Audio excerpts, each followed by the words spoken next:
between August and September of 2025, we probably spent 1,000 hours collectively just talking about what's happening, what do we think could be the impact. 80% of your available tech and product resources should now be pivoted and focused on this new stuff, because that's what people are talking about. That's what our clients are going to care about. And even clients who don't care about it yet, they're going to care about it very quickly in the months ahead. Welcome to the CEOpeek show, where we uncover the essence of extraordinary leadership by interviewing CEOs with over 90% approval ratings on Glassdoor. Hello and welcome to another episode of the CEOpeek. I am so glad to have Phillip Thune with me today, the CEO of Athena. And as you know, we invite CEOs with high Glassdoor reviews, and Athena has 4.6 and Phillip has 99% approval rate for 120 employees. So hello, Phillip, welcome to the show. Thanks. Great to be on here. I'm gonna give I don't know exactly how Glassdoor's algorithm works. I don't know how far back it goes, but I know when I started, the founder and CEO had a high score. So I don't know if that's helping me a little bit, but yeah, we've been fortunate to keep that score pretty high. Yeah, I mean, that's when you get a company to become a CEO, you definitely leverage all the things, the great things that happen before you can, but you're still leading the pack. So yeah, when we checked in, we talk about these crazy times that we live, especially in the AI sphere and technology, and you share, all these new things that come. So maybe it's a good place to start, the challenges of you as a CEO that maybe other CEOs will relate to lead, not just specifically in your industry, but generally in such a really fast pace of change. Yeah, no, and it's probably worth. I'll try to talk generally, but I think it's worth explaining what Athena does or the space we're in. I mean, I personally have been sort of in and around online search for 25 years. I think if you asked me 25 years ago if I would still be doing this, I probably wouldn't have thought so. But so yeah, I've seen kind of the rise of Google and the falling away of other competition a long time ago, and then now kind of the rise of new competition with ChatGPT and other chatbots like that. So Athena helps companies that spend a ton of money on Google Ads try to kind of figure out what their competition's doing, what they should do as a result. And so they have lots of questions, not only because there's sort of new search engines or new places that people search, but Google itself is probably changing at a faster pace than I've seen, like I said, maybe since the very early days. So yeah, I've worked at a company. The first company that I was in with in this space we went from like $500,000 of revenue in 1999, the year before I got there, to 2.7 million, and then 20 million, and then 42 million, and then 72 million, and then 200 million. So the pace of change of that company was crazy. And this is when everybody needed to be in the office, and just even managing space for everybody when you're growing that quickly is kind of an insane task. But I've never seen an industry or been part of an industry that is changing as fast as I'm seeing right now when it comes to search, whether it's, an announcement by Google or a change there, or announcement by ChatGPT or one of the other chatbots, or I don't know, at last count, there were like 15 or 20 brand new companies, VC backed, that are going to help companies figure out how to show up when ChatGPT gives an answer, right? So if you're a company, you've always tried to show up when somebody types in a search on Google. Now all of a sudden you have to worry about some percentage of your audience is asking about your product or, your service on ChatGPT. Well, how do I make sure I'm there? So all these companies are sort of spinning up, getting money, growing pretty quickly, because it's something that everybody, at least on the business side, kind of cares about. So yeah, the pace of, things are happening and people will say, oh, did you see that? And I'd like to think that I'm pretty up on search. I've been doing this for a long time. I kind of know where to look. Yeah, and some, there can be major announcements, 3 times a week, and all things that maybe they don't directly impact our company, but it's certainly something we should be aware of. We should be thinking about, is it going to have a strategic impact somewhere down the line? Yeah. Talking about disruption, it's just one company actually disrupted everything, almost every industry, and specifically your industry. So that's the mother of all disruptions. Yeah, and I'm curious, because there is also the emotional factor there when such a huge disruption comes with the, and usually it follows by fears of others. What's the impact? How do we deal? You need to react fast, act fast, but you still have these fears. So I'm curious now, personally, and in your team, how do you deal with this uncertainty, ambiguity, and in that really times of disruption? Yeah, I think with us, with Athena, and this might sound like an exaggeration, but it's not. We probably spent close to 1,000 hours. I want to say between August and September of 2025, we probably spent 1,000 hours collectively just talking about, what's happening, what do we think could be the impact, where do we fit in, how can we kind of pivot our company, not just from a product and tech perspective, but from a branding, marketing, positioning perspective. What do our client success folks tell our customers? What do our salespeople tell prospects?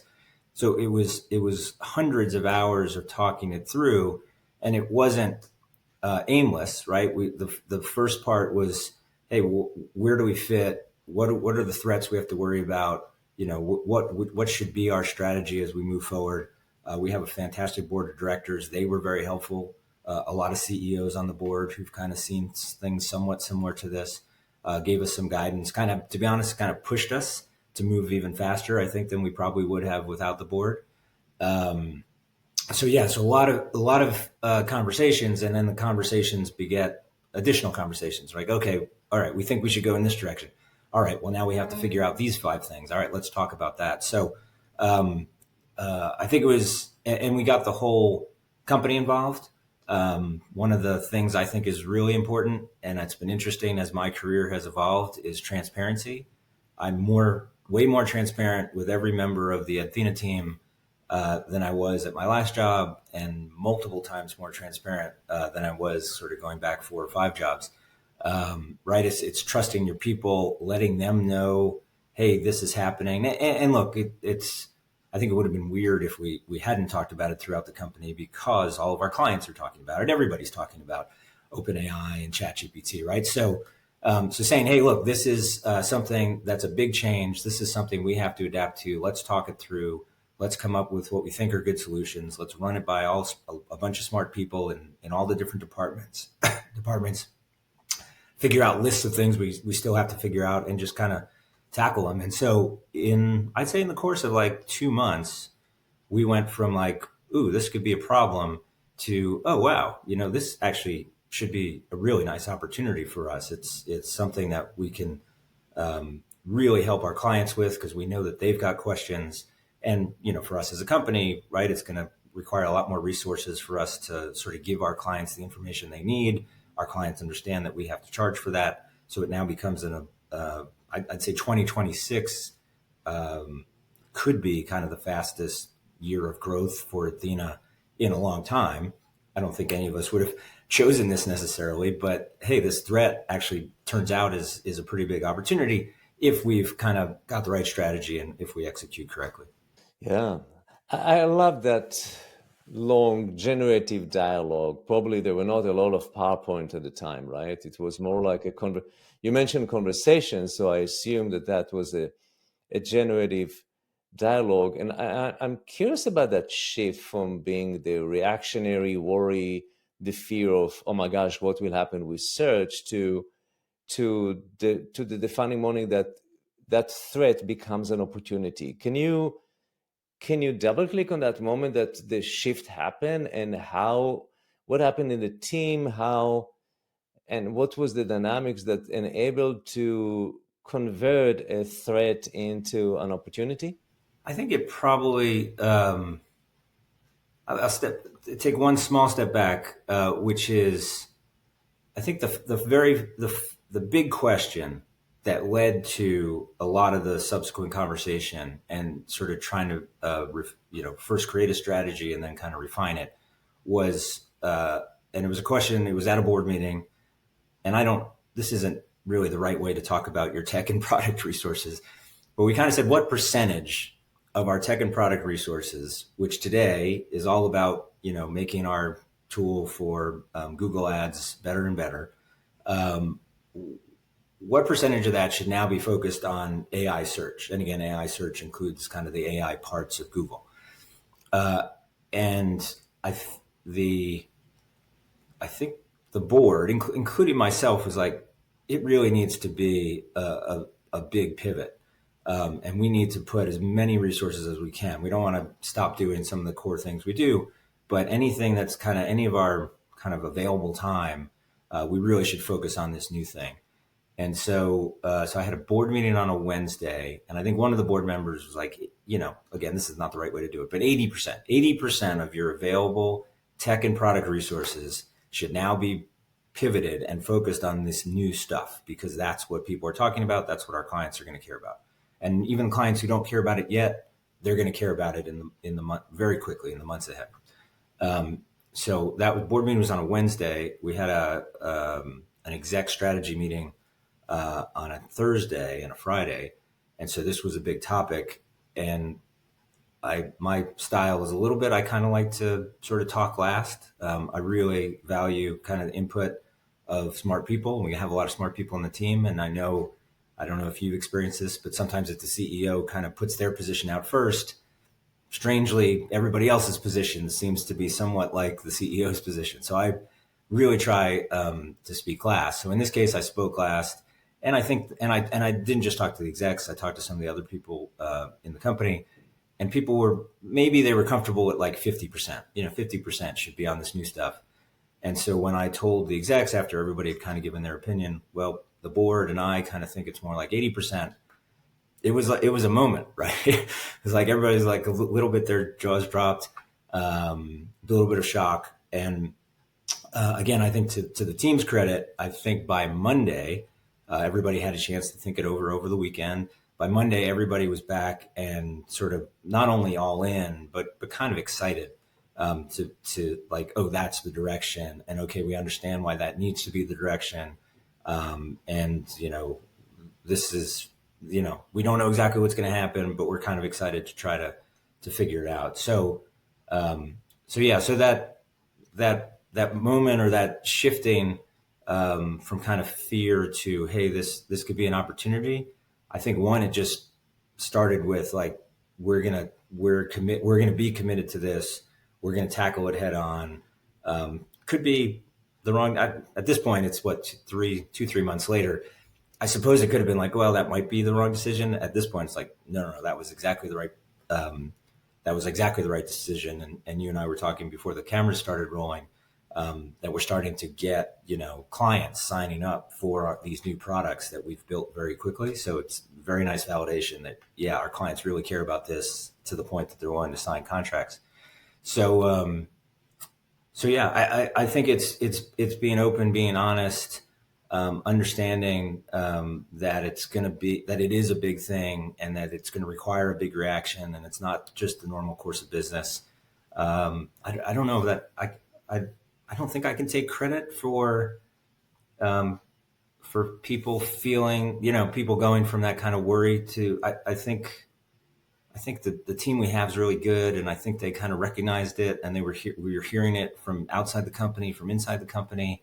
So I just give credit to the team that they kind of said, no, that makes sense. All right, let's get excited. Let's figure this out. Let's move as fast as we can. Yeah. That was so interesting, actually. I never heard it from anybody that most CEOs come to the board meetings with a solution. Like, this is what we're going to do, and get approval or get feedback, but they are all fully cooked. And it looks like your board have like a dual services, both as an advisory board and a board, so you can come with them with the not fully cooked, and you just get before you go, and was like the sense of co-creation of the senior leadership team and the board, even though maybe it's not in the same meeting, but it was like, hey, 80, and at least they felt that they will get a backup because the board agreed with the 80, right? So that's I'd love you to actually expand on that unique relationship that you have with the board, because it's very uncommon. Yes, yeah, and I worked with, at this point, I think 5 or 6 boards in my career. Um, this board is the best.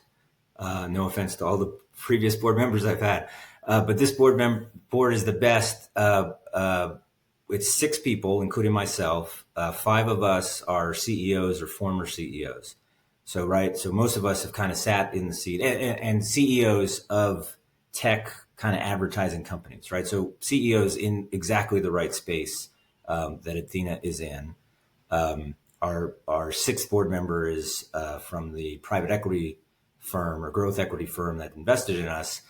And that's a growth equity firm that only invests in SaaS technology companies. So that's a great addition too, right? Somebody who can see all these other portfolio companies and what they're doing and how those things are going. So yeah, I think you're right. I think, I don't know if this is advice, but if you've got a board, and I've had boards in the past where people didn't know the space, they weren't sort of all that helpful. As long as the numbers were good, they were happy. If the numbers were bad, then they kind of complained, but there wasn't a whole lot of strategic advice or, so I've had, I think, the range of board experiences that a CEO could have. So yeah, with this board, I think there's no fear of going into a board meeting and not having the answer, or actively saying, hey, help me figure this out, or help us figure this out. And this was a bigger kind of more seminal, I think, event than normal, right? Like most things, you're right. Like the board knows how the company's doing. They know what's the future roadmap is. They know what's coming down. They don't get surprised. I think, again, going back to the pace of change of this industry, none of us had seen kind of a pace of change this quickly. And so it required, I think, sort of an unusual situation required maybe an unorthodox or probably not normal use of the board and the exec team and talking it all out. So no, I knew I had a good board before this moment, but I think the board really shined in terms of helping the company as we're getting through this transition. And I wish more CEOs will develop that kind of co-creation mindset with boards and transparency. And it reminded me a story that in 2012, I think that was I left my QNet in 2013. It was my last strategic meeting. Usually we did it October, November. And I wanted to have a transformation, which was a very pivotal moment, get rid of some of the big product lines that some of the previous board member and my predecessor were actually pushing very hard. And I decided not to do the regular path of having a senior leadership come to the board and present and break all the corporate veil, just kind of completely out and bring the board to work with the executive team on 12-13 and the 5 years plan forward. And it was amazing. And it's just like having breakout room with the board members and the senior executive team. That was like, I didn't facilitate it. I wanted to participate. So I brought an external facilitator to lead a blue ocean strategy, because, moving from red ocean to blue ocean. And it was fantastic. And your story really reminded me the collaborative spirit that CEOs and senior leadership team can have with their board. So that was thank you for sharing that. I think that everybody can learn from that experience. Yeah, again, you have to have the right kind of board, and I'm sure most CEOs have a feeling of how helpful their board can be in certain situations. In this particular situation, yeah, this board was terrific. Yeah, but you're so humble. I'm sure. What are you doing to develop such relationship? Because it's two sides to that, right? I think there were years that I didn't have a good relationship with my board. It was all my fault, but I always blame the board.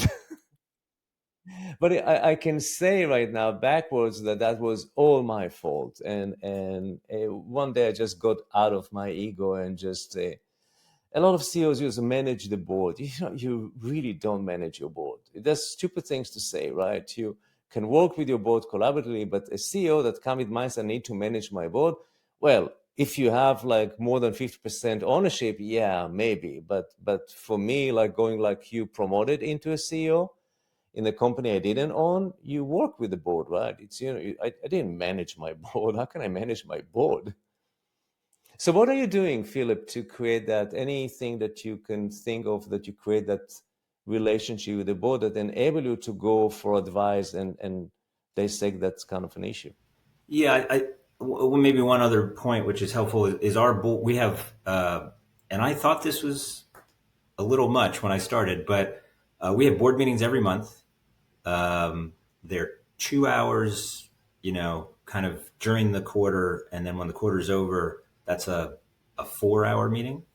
And then this is something I added. I like to have kind of a big budget board meeting. I like to have budgets and comp plans and everything for the following year. I want it done before everybody goes away for Christmas. So we have a big budget board meeting in early December. Every month, every member of the exec team talks about their department, what happened in this year, what the plans are for next year. The board then approves the budget in that meeting, or they can ask questions, but hopefully they approve the budget in that meeting, and then we scramble to get everybody. What is your compensation going to be? What is your plan going to be? So first, there's a lot of board meetings. On top of that, we do a weekly board report. So if we don't have a board meeting that week, every member of the exec team, and probably hopefully it's only taking 15, 20 minutes, but we kind of summarize, hey, what happened in the last week, good news, bad news, things to watch out for.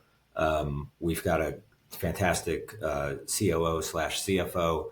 So every time we send out that board report, we kind of update the latest projections for how the quarter's going. Are we going to hit it? Are we not going to hit it? So I think part of it is just a tremendous amount of communication. And again, when I started, I thought this was like too much communication. It's like, are we sure every week we need to do this and every month we need to do a board meeting? But what's turned out is, and this maybe is a good lesson too, it seemed to be working for the company. And when I came in new, I was like, you know what, let's keep doing everything the company's been doing. The stuff that seems to work and is good, let's keep that because everybody's used to it. And then if things aren't working or we're not moving in the right direction in certain respects, those are the things we'll change, and we'll change those pretty quickly. But my attitude when I started is, hey, let's just keep everything as it's been going.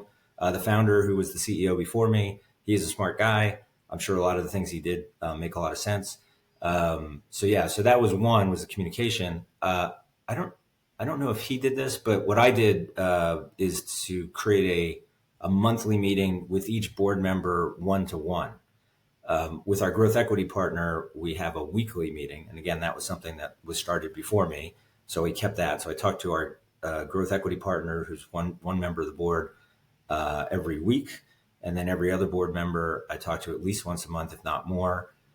They have different strengths, come from different backgrounds, kind of have different perspectives. By talking to them one-to-one once a month, I can usually dive into a topic that I've got a question about, or if it's a topic that's going to come up at the next board meeting. Look, I'll be honest, it always helps to know where your board stands if you have a big decision before you get into the boardroom, or the virtual boardroom. So I think far and away number one is communication. I think it would be weird if we were like a startup, right? If we had 5 people and to have that much board interaction. I've been in that situation, right? I've started companies with partners. But I think for this company at this stage, it worked, and I didn't change it. And I'll be honest, I thought I would change it. I ended up not changing it, and it was kind of a good decision. The communication's is the key.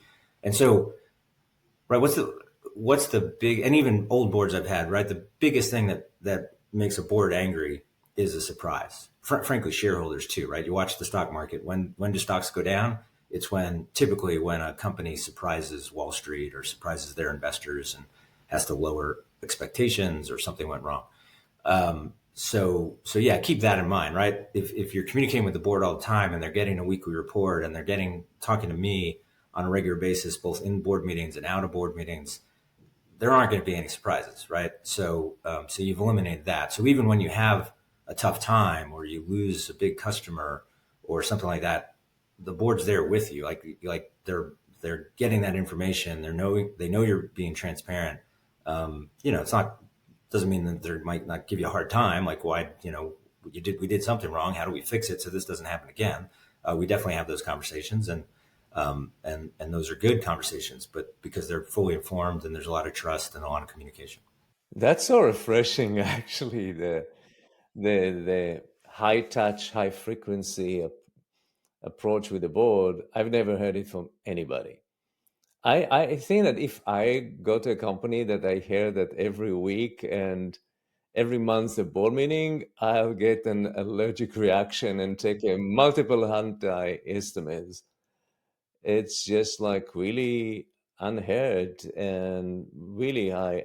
First of all, the board actually gives a lot of commitment of their time. Uh, when I was a CEO, we used to have an executive committee in between, so there won't be any surprises, and they inform, but not all the board members attended the executive committee. This one is just like, and in such time of change, if we started this conversation, how the accelerated pace of change, right? What was a quarter before is really like a month now, even less. So making an inform in a monthly basis and have a conversation makes a lot of sense in times that of rapid change, right? Yeah, no, that's a good point. I've been in situations in the past, right, where something happens and you call an emergency board meeting or a special board meeting or something. Um, but in the past, I didn't have this much regular scheduled, interactions with the board. So in this case, we were already communicating a lot, and so when these kind of things happened and the pace of change really picked up, and we had to make a big decision about kind of shifting the company's focus.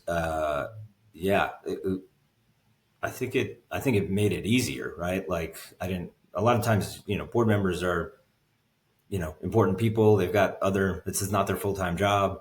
So sometimes it can be hard to get on their calendar or find a date that they can all sort of talk to us. So yeah, it's a good point. And no doubt you want to be close to the board in general. But certainly when things are changing and there are big decisions to be made, you want to be even closer. I want to make one caveat to this. I think this is the first role I've had where where I don't know exactly how to say this. I don't have a whole lot of day-to-day responsibility in terms of kind of making things happen. Right. I'm in the past, maybe part of the job was I was, helping run the company, but I was also kind of working as a CFO sort of thing, or I was working as the COO, parts of it, or I was leading different departments. I think the last company I was at, I was kind of the general manager of the U.S. office, just because it didn't take me that much time, but it made sense. But this is the first company where I came in, and the exec team that we had, for the most part, which we still have, is really really good. Right, they take care of all the stuff that they have to. They really.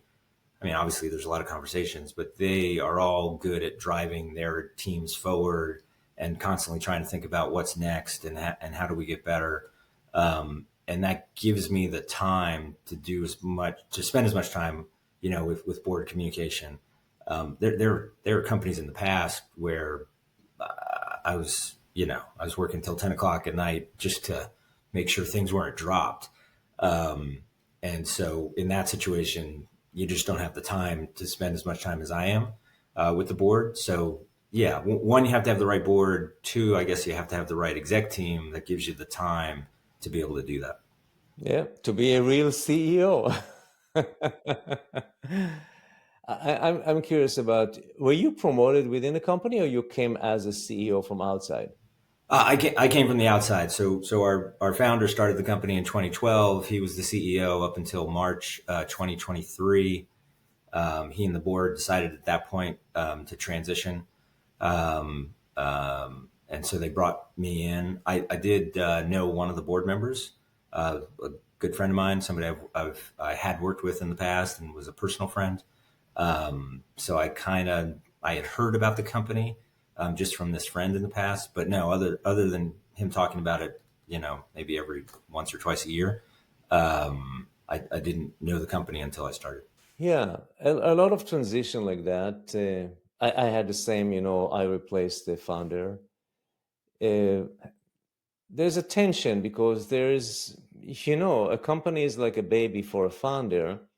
They have relationship with the company that a CEO that replace a founder won't have because they didn't create it from scratch. It's like adopting a kid, a grown up like kid compared to. So I'm curious for you, how was that transition? How did you deal with tension? Were there any tension? I just cannot imagine a founder that suddenly let go of everything and step back. And was it a period of time, and how that relationship evolved? I would love you to share about that transition. Sure.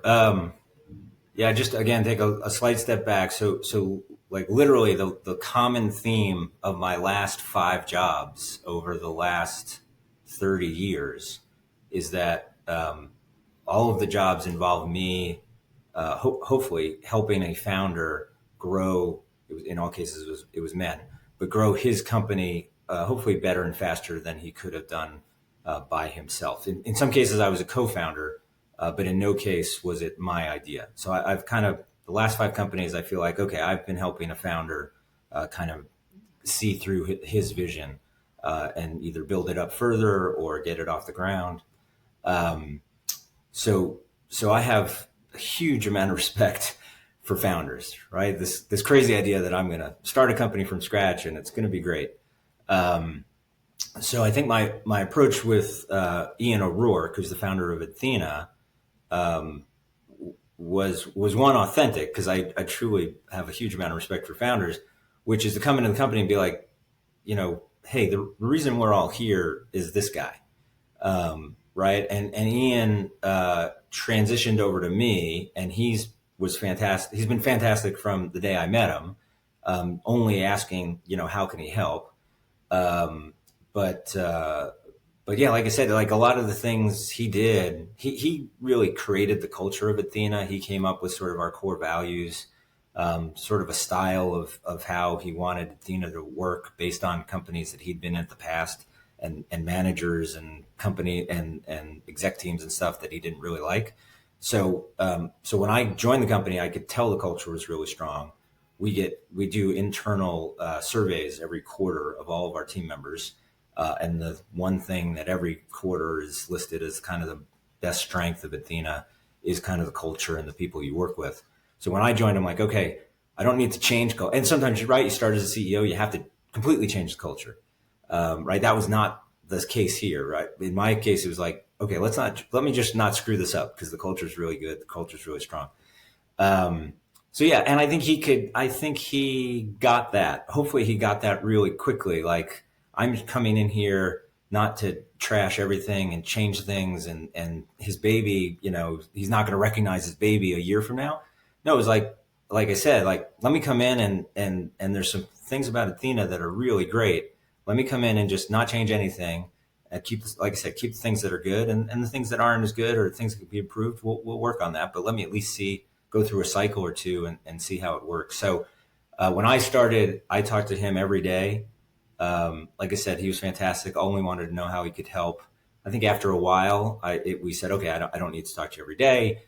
So I talked to him every week. I think at this point, I still talk to him every 2 weeks. We have a scheduled call. Sometimes it's more often.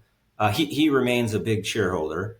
So not only is it his baby, he has a very monetary interest in making sure that the company continues to do well. So he's a very big shareholder, and he's on the board. So again, all that communication to the board he gets, and it's I think for anybody who comes in as a and replaces a CEO, especially if it's a founder CEO, one, even if the company's struggling, which, wasn't really the case with Athena, but even if there's some issue, I mean, have a huge amount of respect for this person that, if not for that person, you wouldn't have a job. Right. And I do think, I don't think this is like super critical to the success of a company, but I don't know if you work for a company where everybody knows who the founder is and sort of has a sense that, hey, we're trying to grow and build and it's this person's vision, originally that we're trying to execute. Like our mission statement is the same mission statement, that he created years and years ago. Um, I think that helps, right? If you join a company and it's like a massive company and who knows who the owner was or the founder was, or nobody ever talks about him or her, yeah, it's fine, right? It's a job and it's fine. And I'm sure there's a lot of companies with a great culture, even if you don't know who the founder was. But I think it helps, right? Like every person who starts at Athena, we do an orientation for them. They get some time with each exec. They get an hour with me. I kind of have a deck of slides and talk about, kind of the company and the strategy and that stuff. But I always start with like, why are we here? And I show a picture of Ian, sort of talk about his backstory, talk about why he started the company. And as we go through and we talk about values and certain things, I'll say, yeah, that comes from Ian. So yeah, I think it's important that people know that. I think it makes it a more kind of fun place to work, or at least sort of have more of a sense of who you're working for or who you're trying to succeed for. Um, so yeah, so if that feeling is authentic and genuine, I think the founder quickly gets a lot of confidence that, oh, okay, this person's not gonna, I'm gonna recognize my baby, a year from now, 3 years from now, and it's in good hands. Beautiful said. I think this is so critical for any CEO to understand that that's the way to get to work with the founder as you're replacing the founder, and also build a relationship. And but beyond respect, also, even if there's, I'll give you, for example, for me, I was brought in to change, right? So I thought, okay, I went all in, which was a huge mistake. So it slows down. So they say, who. There's resistance within organization, even though they want to change. There's a subconscious collective resistance to change. I was not aware. There's a big body of work that done by Keegan and Leahy at Harvard, but called immunity to change. And for me, I went all in, which they asked me, but I didn't do it. But the biggest mistake is like I didn't differentiate between I need to maintain the culture. So the fear was like, oh my gosh, Dave is going to, change everything. And when it comes to culture with founders, this is like more important than strategy in many ways, because strategy can change. Culture, founders don't want the culture to change, right? And I was not clear. And I think that you did it in such an amazing way, which I didn't. So they say, oh, you put you as an COO for a while and then acting CEO. So it took me a long time because I didn't follow the way that you did it. And maybe because my culture as an Israeli, that they don't respect anybody, that I didn't have that, or I was not mature enough as a leader, and I didn't. So I think that was such a beautiful story, and I think that every CEO that get into that position, we learn from you, Philip, how to get into that. I think it's just very important and critical. Yeah, and look, every company has a founder. I personally haven't been in this situation, but I kind of think if I joined a company, that was 40 years old and the founder hadn't been around for 25 years, I probably would go research like who was this person and why did they start it and who could I talk to who knew this person, right? Like again, I just think it makes it sort of a nicer place to work to know kind of like, hey, how did this company start? Why am I here? Who sort of got this thing going? And yeah, I look, I'm biased. I just have huge respect for founders. Um, uh, I think it's kind of, kind of what makes America great, makes other countries who have kind of that, sort of entrepreneurial spirit great. So, yeah, I don't think there's any downside to sort of, and again, maybe you're right, maturity.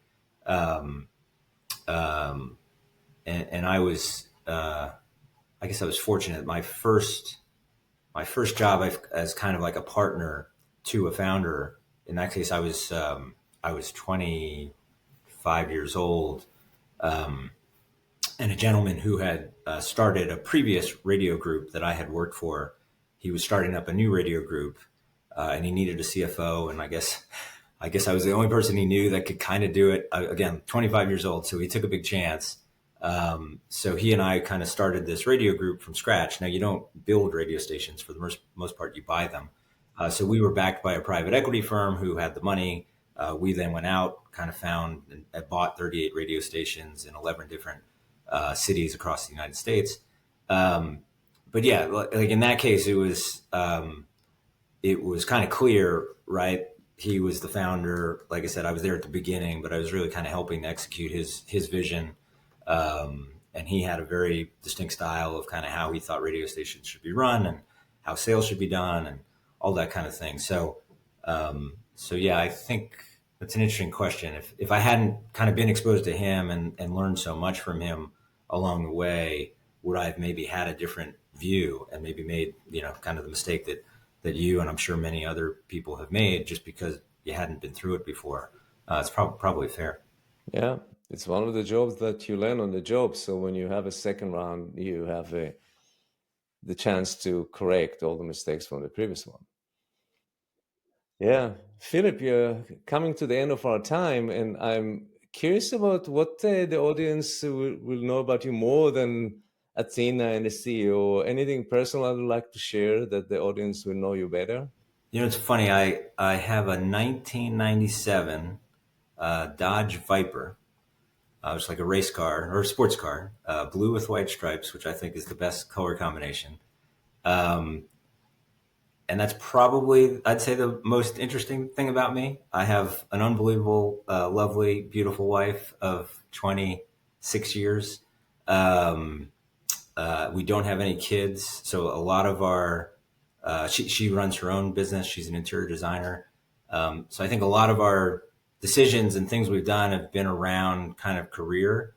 And I think some of the jobs that I've taken and some of the moves I've made, I wouldn't have done if not for her or if we had had kids.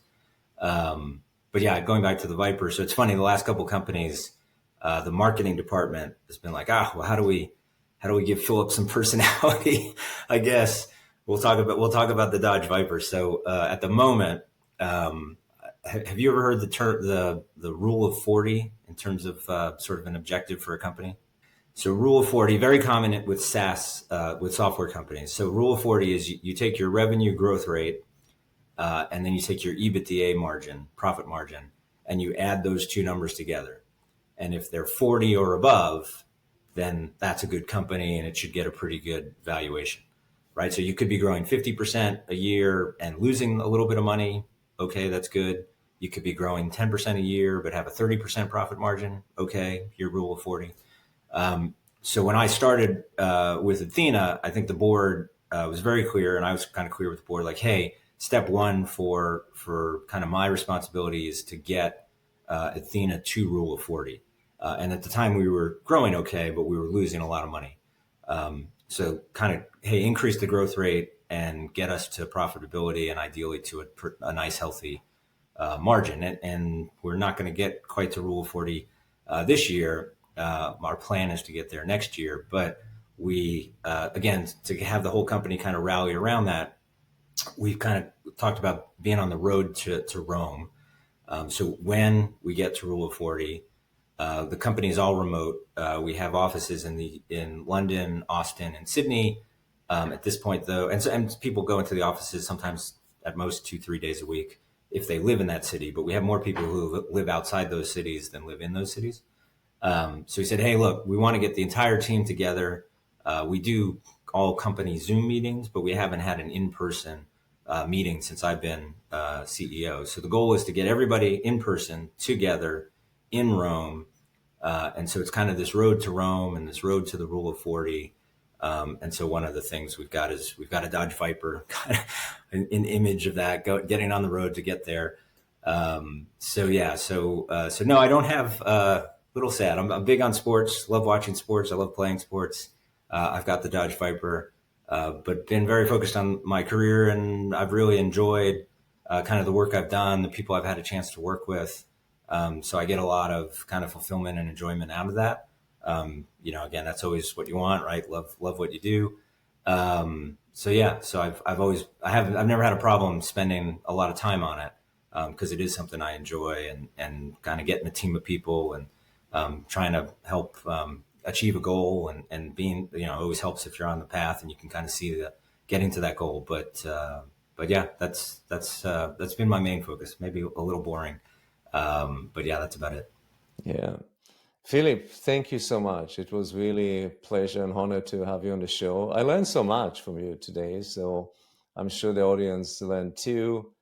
And thank you for watching the show, and I'm looking forward to see you in the next episode.